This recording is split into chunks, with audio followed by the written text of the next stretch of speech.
All right, welcome to my video. I'm going to go over the solutions for Leetcode Weekly 416. So the first problem is report spam message.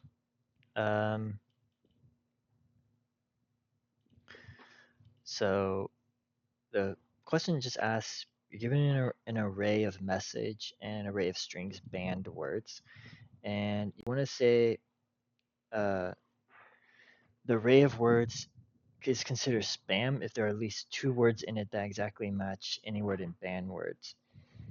Return true if the array message is spam and false otherwise. So really,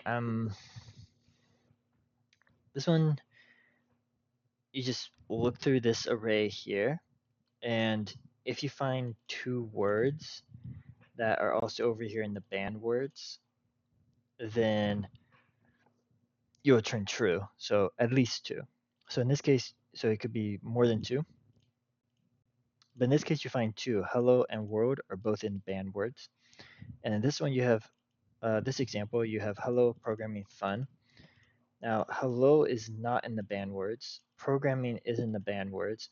Fun is not in the banned words. So that is only one. So that one will not work.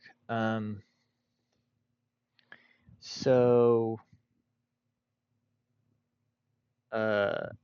really, all you have to do here is use an unordered set for the banned words, and then you go through the string words and just determine if that word is in the banned words, increment the count, and if there are more than two, more than or equal to, uh, then you would return true. Okay, so I'm gonna move on from that one because that one is pretty simple. Okay, so this one, a minimum number of seconds to make mountain height 0. So you're given some integer for the mountain height. And so that integer is whatever, and it's okay. What range of value can it be? It can be up to 100,000.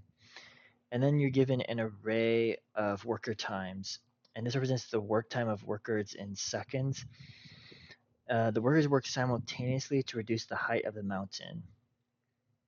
So for worker I, to decrease the mountain's height by x, it takes worker times I plus worker times x plus worker plus worker times. So essentially, if you're decreasing the height by x, it's going to take 1 times their worker time plus 2 times worker time plus 3 times worker time plus 4 times worker time plus plus x times worker's time. So it's a what do you call that? It's an arithmetic progression. It's an arithmetic progression in a few ways. So return integer representing the minimum number of seconds required for the workers to make the height of the mountain 0. So instantly, the first thing I really think of is binary searching with like a greedy. So ignoring how this is calculated for now, let's just go through how you would find it. And the workers can work simultaneously. So let's say I query. So I'm gonna write down these. These represent the amount of time it takes, or this represents how much time I have. So 1, 2, 3, 4, 5, 6, 7, 8, 9. And so if I take the example they give here, 3, 2, 2, 4. So we have 3, 2, 2, 4. I guess this one goes to 11 or 10, 11, 12, 13, 14, and so on. So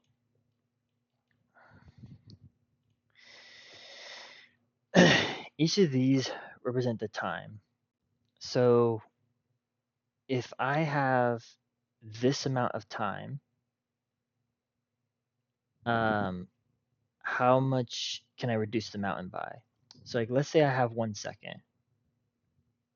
So each of these workers take over 1 second to reduce the mountain height by one, right? So it'd be like, so you can't do it, but okay, let's say 2 seconds. So 2 seconds, these two can decrease it by one. So you could decrease the height by two. So if the height was equal to 10, so the height would be 10 here, 10 here. Now it's 8 here because you're able to reduce the height by, that much. Let's take the next one. The next one you can reduce it by 7 because now this worker can reduce by 1. And 4, you can reduce it down to 6. Okay, so what's the pattern here? I'm going to keep filling these in. This is going to be a monotonically decreasing array or weakly decreasing. So you can have duplicates, but that's okay. So given that, you can see how you can binary search this. So essentially, this problem, this isn't exactly what these are equal to, but since the answer to this one is 12, it's going to reach 0 by this point. And then, so maybe it's like that. So you want to return this. This is the first time you can reduce the height to 0, and it takes you 12 seconds, and it's the minimum time. So this is what you want to return. So if you binary search, what I'm going to do is, whenever you binary search, you want to kind of determine your number. Like, I mean, in a sense, you could say return this number, and then you want to return 0.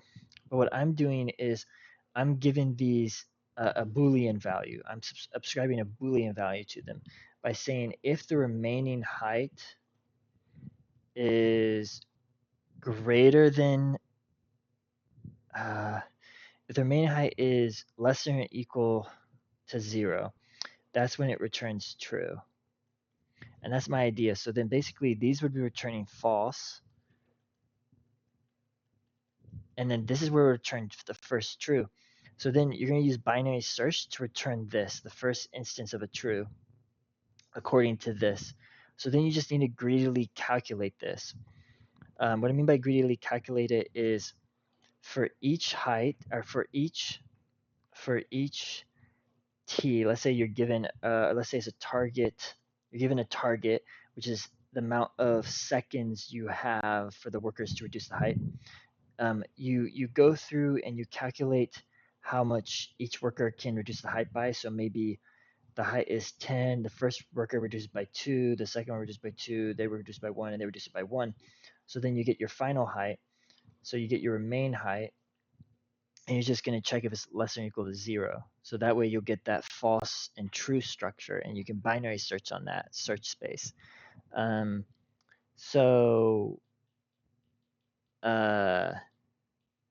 and the reason why you can binary search is because, like, if you're all the way out here, you had 100, and you return true, you know that everything all the way out here to 1,000 is also going to be true. So you don't have to explore this search space. You can just change your pointer to here and change your search space to here and whatever you have over here. You don't have to look and check if these satisfy the condition. You already know that these will return true. So a certain property allows you to binary search this. I'm not really going to go too much into that, but given if we accept that, now the remaining part is to kind of greedily calculate how much each worker can reduce the height by. So what it kind of shows you in the documentation is if you reduce the height by, so if a worker reduces height by X, so some worker that has T as being their worker time. So in the equation, you saw it's 1 plus t, 2 times t plus da da da plus x times t.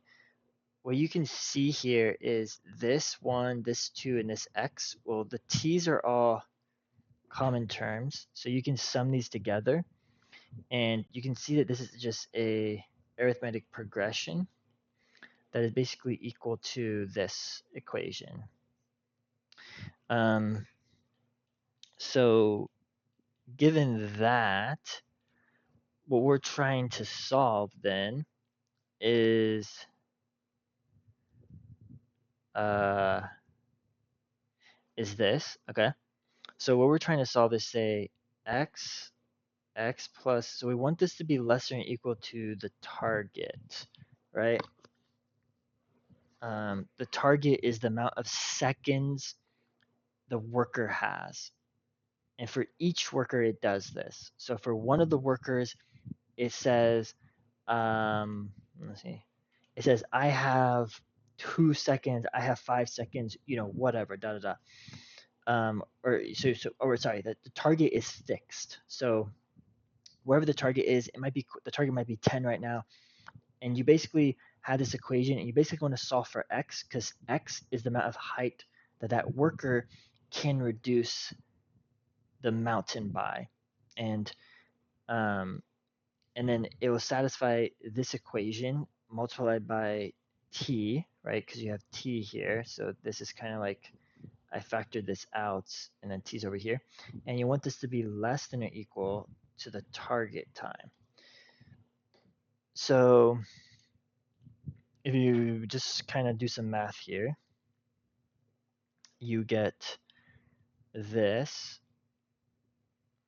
like that, and if you do some more, you get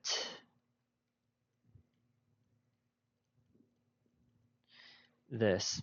And this has to be less than or equal to 0. So this is a quadratic equation.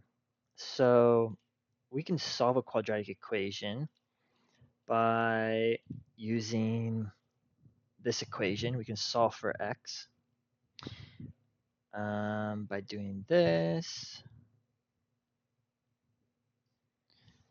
And so it usually is the plus or minus, but if I kind of plug in my values here, I get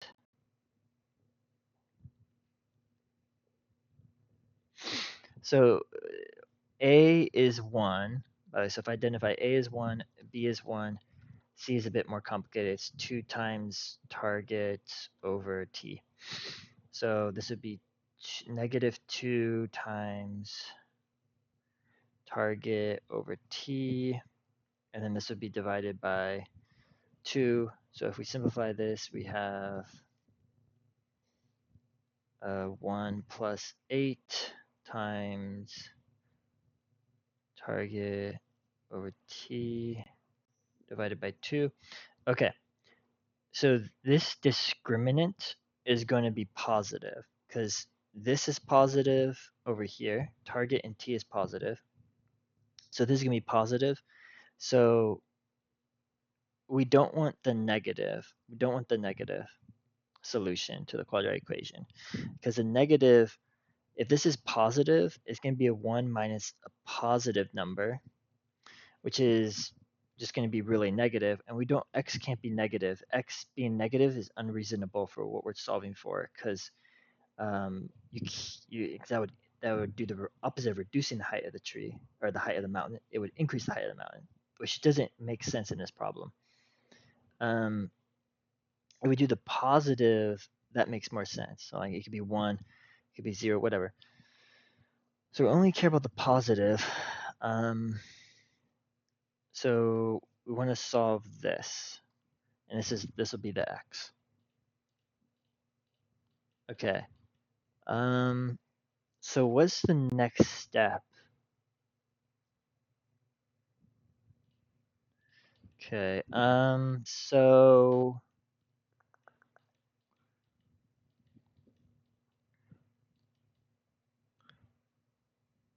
I mean, you can just solve this, and you're done, right? You can solve this, And maybe you'll get x is 3.867. I don't know, right? It could be that, but you don't care. You can't reduce the height by a decimal, so you're always going to take the floor of it. So you're actually going to take the 3. So you really only x is going to be an integer. Um, so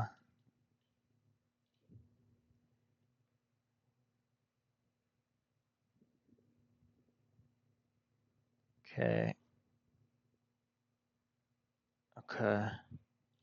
So x is going to be an integer. So what can you do about this?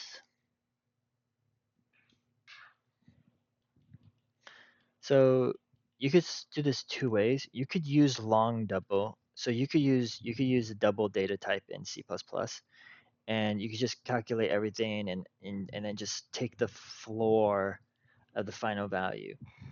But what if you don't have to do that? What if you can do all the calculations with integers?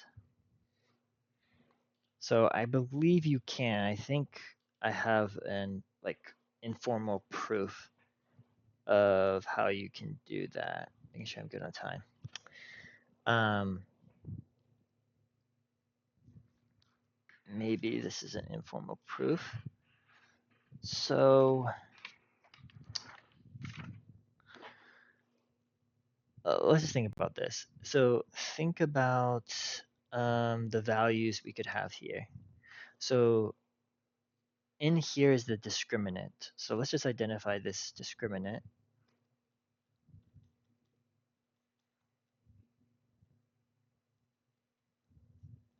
So in here, the discriminant could be a decimal value.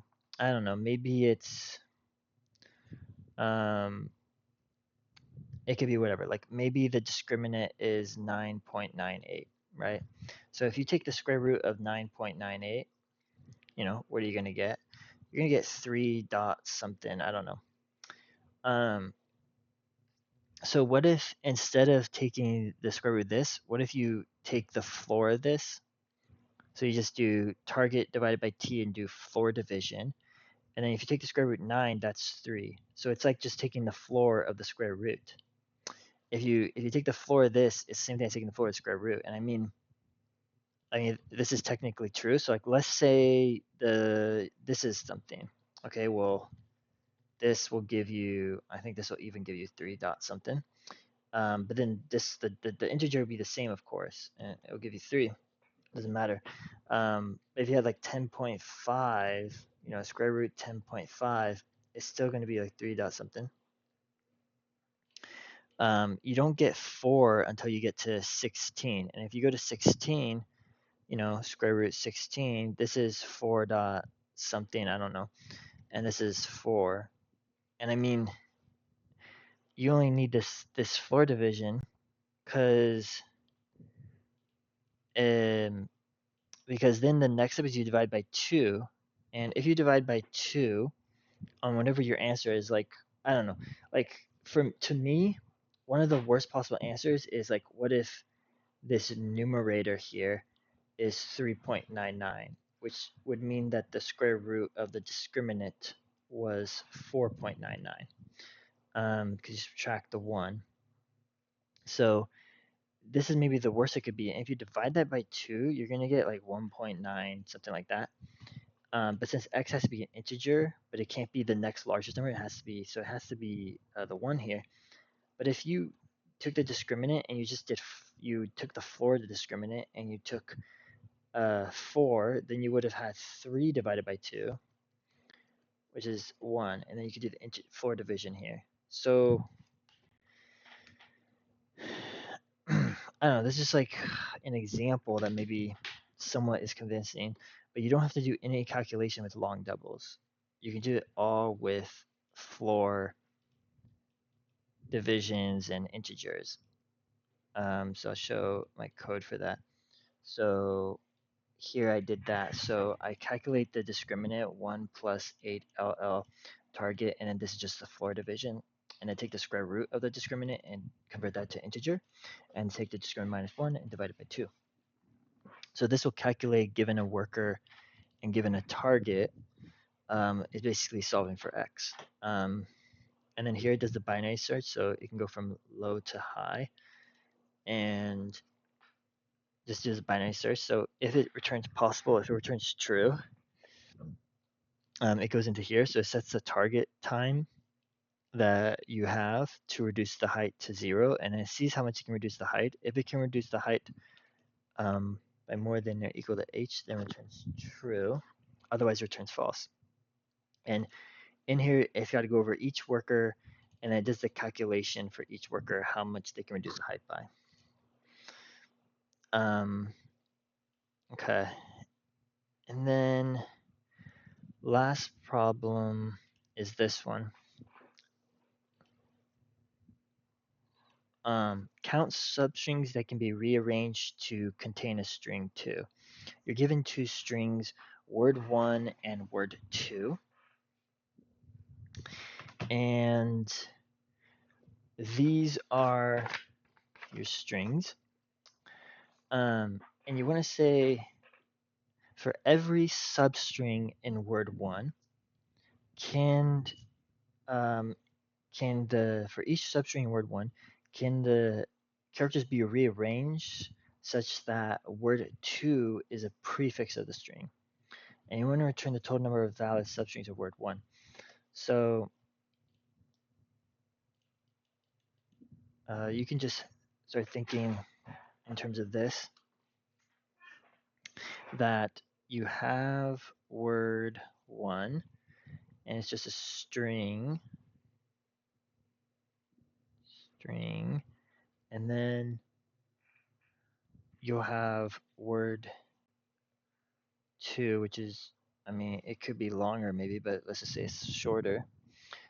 So basically the valid substrings in here could be, anything. Like this could be a valid substring. So for it to be a valid substring, this is all you require. The substring, for that substring, the frequency of each character must equal or be greater than the frequency in word 2. So if I have an A and 2 B's and 3 C's in word 2, then the substring in word 1 has to have at least 1 A, at least 2 B, at least 3 C's. So it could be something like A, B, C, C, B, C, C. Like this would work because it has 2 A's, 2 B's, and 4 C's. So that is what's required. But in addition, if I take this one here, so let's say this is a valid substring. Let's say this is a valid substring. If this is a valid substring, then, and let's say this is an integer, let's say this is starting at 5 and goes to some index. Some index here, 10 or something. So this is like my L and the R pointer. Every substring that goes out here is also valid. So that is, if 5 to 10 is valid, then 0 to 10 is valid, 1 to 10 is valid, 2 to 10 is valid, 3 to 10 is valid, 4 to 10 is valid. So it's like all of those are valid because you're not decreasing the count. So if that substring has enough A's, B's, and C's, if you make it longer by extending to the left, you're only increasing the number of A, B's, and C's. So it definitely will be the case that word 2 can be a prefix if you rearrange. Given that you can rearrange, you just need to keep track of counts. So given that, what you can do is you can just kind of use a sliding window and 2 pointers and just fix one index, your right pointer, and have it scan through the array, and then have another pointer, your left pointer, and have that be moving as well. And basically what that will do is it'll make the substring as small as it could possibly be and still be valid. And by doing that at each step, you're going to add L plus 1 to your answer. because here you have 1, 2, 3, 4, 5, 6. You have 6 answers contributing when r is equal to 10 because L is equal to 5. So you just add that to the answer, that L plus 1. And that's kind of like how it would work. And that would give you your answer if you just go through the entire string. So hopefully that's clear. So in here, I just track the frequency. I do this trick to track the number of characters that I need to be equal to 0. So for each character that's going to exceed 0, I count that. So need could be up to 26. Do that for word 2, and then I'm going to do my answer here. And then I get the current pointer r, and I decrease the frequency because like I'm able to, that character is now in my substring. If the frequency equals 0, then that means it's the first time I'm satisfying that substring. So I'm going to decrease the need because that means I no longer need this character. So for instance, if I need A, B, and C, and I've just satisfied A in my substring, or in my, yeah, my substring, then I will just decrease my need to 2. I only need 2 more characters to meet their count requirement. And then this moves the left pointer so that it makes the substring as small the interval as possible. And essentially it will keep doing it until basically the frequency of u is equal to 0. You never want the frequency to go under 0. So because you want it to be a valid substring. And then if it's a valid substring, you can increment the answer by this, and that it means that substring works, but also every other string, if you move the left pointer all the way to 0, will also satisfy the condition. So that's how I would explain those. I hope that's clear, but I don't know if it will be. But yeah,